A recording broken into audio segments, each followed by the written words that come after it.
Hello mga kabayan, ito naman ang inyong Junjun at meron na naman po tayong video na kung saan ay magre-react tayo, no? Ay, ano nga po ba ang masasabi ko sa video na ito? Parang unti-unti na pong gumuguho. Ang mga nasa nanunungkulan, dahil sinimulan nila yan sa mga budget hearing na yan, na kung saan, iba na po kasi ang mga Pilipino ngayon eh. Iba na rin po ang kalakalan ng media ngayon. So may social media na. Noon wala naman yan eh, so hindi natin masyadong alam yan. Kung ano lang yung mga ibinabalita sa TV, ng mga napapanood natin balita, yun ang pinaniwalaan natin. Pero ngayon kasi marami ng paraan para maungkat, mapanood ang mga budget hearing na yan, budget hearing. So, ang video na po na ito ay tungkol doon sa budget ng Department of Transportation na kung saan ay mahalaga, Ang alam ko, yung iba dito, sinimulan pa ni Pangulong Rodrigo Duterte, at ipagpapatuloy na lang ng administrasyon ngayon. Pero ang nangyayari po ay hindi na bibigyan ng budget yung mga proyekto na yun na kung saan makakatulong sana ng malaki sa mga kababayan nating mananakay, yung sumasakay sa tren, sumasakay sa bus, gumagamit ng mga kalsada natin. Ayan, di ba? Tsaka ma-improve in the coming future yung mga transportation natin. So ayan mga kabayan, panoorin natin. Again, this is your Junjun. Junjun is in. Muli pong nagulat ang ilang senador kung bakit walang kaukulang pondo para sa kasalukuyang taon ang mga napaka-importante at malalaking proyekto ng Department of Transportation na sana'y magbibigay nga po ng benepisyo sa mga mananakay. Kasama rito ang MRT Line 4 Project, North-South Commuter Railway System, Cebu Bus Rapid Transit Project, PNR South Long Haul Project, Metro Manila Subway Project, at maging ang Davao Public Transport Modernization Project. Ang aking pong nabanggit na mga proyekto ay kasama sa listahan ng foreign assisted projects na popondohan ng gobyerno ngayong taon. Malinaw po na ito'y nakalatag sa National Expenditure Program o NEP o NEP. Pero nang aprubahan ng Kongreso at pirmahan ng Pangulong Marcos ang General Appropriations Act, napunta sa unprogrammed appropriations ang naturang mga importanteng proyekto. Nangangahulugan na ito po'y inilagay sa hindi na po importanteng mga proyekto at walang kaukulang pondo. Narito ang ilang bahagi ng pagdinig. For 2024, a big portion of the budget under the NEP is allocated to support the Build Better More programs of the President. Particularly the rail transport program received a massive amount for the improvement and construction of the railway system. However, I was disappointed that these programs and projects were transferred to the unprogrammed fund. Kaya lang nagulat po ako why of all programs, the priority projects or the foreign assisted projects were transferred to the unprogrammed fund. Yung propose ninyo, ano yung pinropose ninyo, how much nung last year?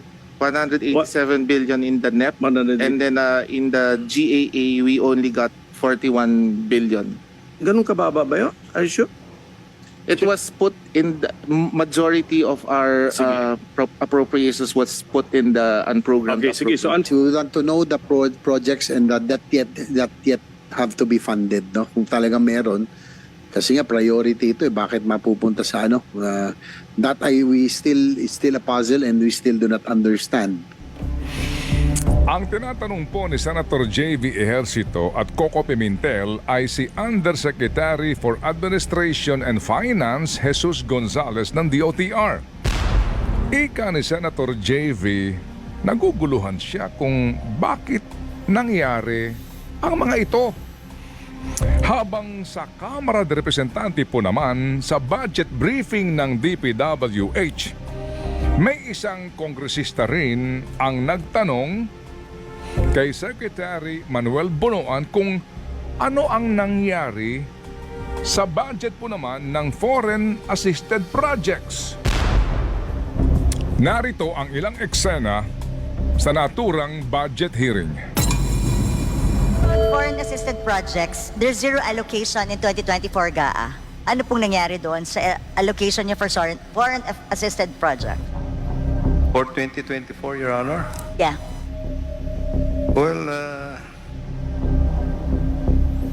Well, we proposed actually 70 billion in our national expenditure program, but when it came out in the General Appropriations Act, we were surprised actually that there was nothing that has been allocated. Inyo bang nasilayan o nakita yung pagkamangha sa mukha ni Secretary Bonoan sa katanungan po ni Bagong Henerasyon Party List Representative Bernadette Herrera? At kitang-kita po ba sa mukha ni Secretary Bonoan ang kanyang pagkagulat? Dahil lumalabas na hindi alam ni Herrera na ang pera na inilaan sa malalaki at importanteng proyekto ng DPWH ay inilipat din pala ng Kongreso sa unprogrammed appropriations. Yes, I do. So ayan na nga po, no, mga kabayan. Napanood na natin yung video.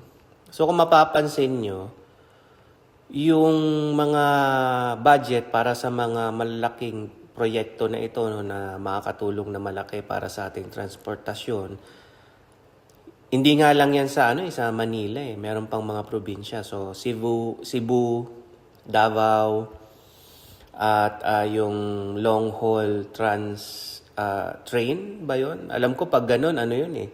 Yung mga malalayo yun, mga tren na galing Maynila papuntang mga Bicol, ganun, Tsaka pwedeng lagyan ng mga yun. Iba yung para sa tao, sakaya ng mga tao, tsaka sakaya ng mga produkto. So maari yun from north, okay, all the way to south, para makatulong, hindi na, kumbaga mawala na yung, bababa yung presyo, syempre, ng bilihin kasi hindi ka na magbabayad naman kung nung gasolinas para sa mga truck kasi mas mabilis, mas mabilis yung dating ng produkto. So, yun po, Tapos, isingit ko lang din yung ginawa nila sa budget ng Office of the Vice President. Nasabi nila, kaya parang ginawa na lang nilang 700 million, tinanggalan nila ng 1.3 billion kasi ilalagay nila sa mga ibang mas nangangailangang departamento ng gobyerno na makakatulong sa mahirap. Pero bakit hindi nila dinagdag man lang dito? Na ito pala wala talagang pondo. So ginagawa nila, pinopondohan nilang may pondo na kasi ang sabi-sabi nga po, sabi-sabi, yung mga department na yon, yung DSWD, yung ano pa ba yun, yung parang para sa mga mahirap na indigent. Nga po, sa mga indigent na mga kababayan natin, yung sobrang mahirap na kababayan natin, yun yung dinagdagan nila ng pondo. Pero po kasi yung mga ahensya na yon ng gobyerno, yun din po yung napakadali nilang kuhanan ng pera. Okay? Kung hindi man nila kukuhanan ng pera, kukuhanan nila ng simpatya. Kunyari, ako ay isang kongresista, tatakbo akong senador. So kung nyari malaki ang budget ng DSWD, so mamimigay ako kunyari ngayon, dadating ako dun sa may mga sakuna, mamimigay ako ngayon ng ayuda. Di ba? So akala ng mga tao dahil nandun ako yung namumudmud ng ayuda. Syempre po, hindi naman po sa ganon. Yun po ay pera din po nating mga taong bayan. Okay? Kaya po nila dinadagdagan yung mga ganong klaseng ahensya ng gobyerno kasi doon sila parang pakitang tao na, ay, andito ako, tumulong, ganito, ganyan. So, ayan, di ba? Yung iba nga dyan, di ba? Mimigay pa ng pera at saka mga bigas, di ba? So, yun po ang nakakalungkot, Kasi yung, ano po ba nangyayari dahil po ba next year ay merong election for the, ang alam ko lang po, senatorial, election. Meron bang iba pa? Di ba? Yung presidential naman, alam ko, 2028 pa, medyo matagal-tagal pa. Pero grabe na po yung pangangamkam nila ng pera sa ngayon pa lang. Handang-handa na talaga sila, Na kung saan, tayo pong mga taxpayer ang magdudusa. So ayan po mga kabayan, again, this is your Junjun. Junjun is out.